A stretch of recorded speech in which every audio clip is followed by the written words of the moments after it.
بسم اللہ الرحمن الرحیم۔ شب معراج میں نماز کیسے فرض ہوئی؟ حدیث شریف، حدیث نمبر 349، صحیح البخاری۔ حضرت یحییٰ بن بکیر، لیث، یونس بن شہاب، انس بن مالک رضی اللہ تعالیٰ عنہ روایت کرتے ہیں کہ ابو ذر رضی اللہ تعالیٰ عنہ بیان کیا کرتے تھے کہ رسول اللہ صلی اللہ علیہ وسلم نے فرمایا، ایک شب میرے گھر کی چھت پھٹ گئی اور میں مکہ میں تھا۔ پھر جبرائیل السلام اترے، انہوں نے میرے سینے کو چاک کیا، پھر اسے زمزم کے پانی سے دھویا، پھر ایک تشت سونے کا حکمت و ایمان سے بھرا ہوا لائے اور اسے میرے سینہ میں ڈال دیا، پھر سینے کو بند کر دیا۔ اس کے بعد میرا ہاتھ پکڑ لیا اور مجھے آسمان پر چڑھا لے گئے۔ جب میں دنیا کے آسمان پر پہنچا تو جبرائیل علیہ السلام نے آسمان کے داروغہ سے کہا کہ دروازہ کھول دے۔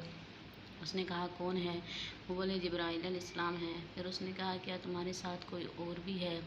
جبرائیل علیہ السلام نے کہا ہاں، میرے ہمراہ محمد صلی اللہ علیہ وسلم ہیں۔ اس نے کہا وہ بلائے گئے تھے؟ جبرائیل علیہ السلام نے کہا ہاں۔ جب دروازہ کھول دیا گیا تو ہم آسمانی دنیا کے اوپر چڑھے۔ یکایک ایک ایسے شخص پر نظر پڑی جو بیٹھا ہوا تھا، اس کی دائیں جانب کچھ لوگ تھے اور اس کے بائیں جانب بھی کچھ لوگ تھے۔ جب وہ اپنی دائیں جانب دیکھتے تو ہنستے تھے، جب بائیں جانب دیکھتے تو رو دیتے۔ انہوں نے مجھے دیکھ کر کہا مرحبا بالنبی صالح والابن صالح۔ میں نے جبرائیل علیہ السلام سے پوچھا یہ کون ہے؟ انہوں نے کہا یہ آدم علیہ السلام ہے اور یہ لوگ ان کے دائیں اور بائیں ان کی اولاد کی روحیں ہیں۔ دائیں جانب جنت والے ہیں اور بائیں جانب دوزخ والے ہیں، اس لیے جب وہ اپنی دائیں جانب نظر کرتے ہیں تو ہنس دیتے ہیں اور جب بائیں جانب طرف دیکھتے ہیں تو رونے لگتے ہیں، یہاں تک کہ مجھے دوسرے آسمان تک لے گئے اور اس کے داروغہ سے کہا کہ دروازہ کھول دے، تو ان سے داروغہ نے اسی قسم کی گفتگو کی جیسے پہلے نے کی تھی، پھر دروازہ کھول دیا گیا۔ انس رضی اللہ تعالیٰ عنہ کہتے ہیں کہ پھر ابو ذر رضی اللہ تعالیٰ عنہ نے ذکر کیا کہ آپ صلی اللہ علیہ وسلم نے آسمانوں میں آدم علیہ السلام، ادریس علیہ السلام، موسیٰ علیہ السلام، عیسیٰ علیہ السلام اور ابراہیم علیہ السلام سے ملاقات کی اور یہ نہیں بیان کیا کہ ان کے مدارج کس طرح کے ہیں، سوائے اس کے کہ انہوں نے ذکر کیا ہے کہ آدم علیہ السلام کو آسمان دنیا میں اور ابراہیم علیہ السلام سے چھٹے آسمان میں پایا۔ انس رضی اللہ تعالیٰ عنہ کہتے ہیں پھر جب جبرائیل علیہ السلام نبی صلی اللہ علیہ وسلم کو لے کر حضرت ادریس علیہ السلام کے پاس سے گزرے تو انہوں نے کہا مرحبا بالنبی صالح والاخ صالح۔ آپ فرماتے ہیں میں نے جبرائیل علیہ السلام سے پوچھا یہ کون ہے؟ جبرائیل علیہ السلام نے کہا یہ ادریس علیہ السلام ہے۔ پھر موسیٰ علیہ السلام کے پاس سے گزرا تو انہوں نے مجھے دیکھ کر کہا مرحبا بالنبی صالح والاخ صالح۔ میں نے جبرائیل علیہ السلام سے پوچھا کہ یہ کون ہے؟ جبرائیل علیہ السلام نے کہا یہ موسیٰ علیہ السلام ہے۔ پھر میں عیسیٰ علیہ السلام کے پاس سے گزرا تو انہوں نے کہا مرحبا بالنبی صالح والاخ صالح۔ میں نے پوچھا یہ کون ہے؟ جبرائیل علیہ السلام نے کہا یہ عیسیٰ علیہ السلام ہے۔ پھر میں نے ابراہیم علیہ السلام کے پاس سے گزرا، انہوں نے کہا مرحبا بالنبی صالح والابن صالح۔ میں نے پوچھا یہ کون ہے؟ جبرائیل علیہ السلام نے کہا یہ ابراہیم علیہ السلام ہے۔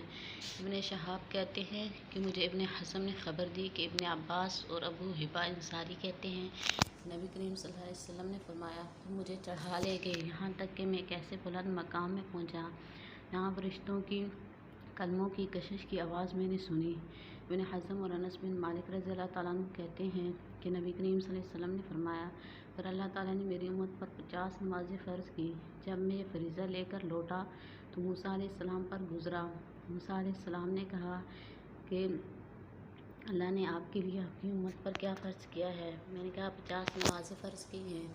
انہوں نے یہ سن کر کہا کہ اپنے اللہ کے پاس لوٹ جائیے، اس لیے کہ آپ کی امت اس قدر عبادت کی طاقت نہیں رکھتی۔ تب میں لوٹ گیا تو اللہ تعالیٰ نے اس کا ایک حصہ معاف کر دیا۔ پھر میں موسیٰ علیہ السلام کے پاس لوٹ کر آیا اور کہا کہ اللہ تعالیٰ نے اس کا ایک حصہ معاف کر دیا ہے۔ پھر موسیٰ علیہ السلام نے پھر وہی کہا کہ اپنے پروردگار سے رجوع کیجیے کیونکہ آپ کی امت اس کی بھی طاقت نہیں رکھتی۔ پھر میں نے رجوع کیا تو اللہ تعالیٰ نے ایک حصہ اس کا اور معاف کر دیا۔ پھر میں ان کے پاس لوٹ کر آیا اور بیان کیا تو وہ بولے کہ آپ اپنے پروردگار کے پاس لوٹ جائیں کیونکہ آپ کی امت اس کی بھی طاقت نہیں رکھتی۔ چنانچہ جب میں نے اللہ تعالیٰ سے رجوع کیا تو اللہ نے فرمایا اچھا مجھے 5 رکھی جاتی ہیں، مجھے در حقیقت باعتبار ثواب کے 50 ہیں، میرے ہاں بات بدلی نہیں جاتی۔ پھر موسیٰ علیہ السلام کے پاس لوٹ کر آیا، انہوں نے کہا کہ اب پھر اپنے پروردگار سے رجوع کیجیے۔ میں نے کہا مجھے اپنے پروردگار سے بار بار کہتے ہوئے شرم آتی ہے۔ پھر مجھے روانہ کیا گیا، یہاں تک کہ میں سدرۃ المنتہا پہنچایا گیا۔ پھر اس پر بہت سے رنگ چھا رہے تھے، میں نے سمجھا کہ یہ کیا ہے۔ پھر میں جنت میں داخل کیا گیا تو کیا دیکھتا ہوں کہ اس میں موتی کی لڑیاں ہیں اور ان کی مٹی مشک کی ہے۔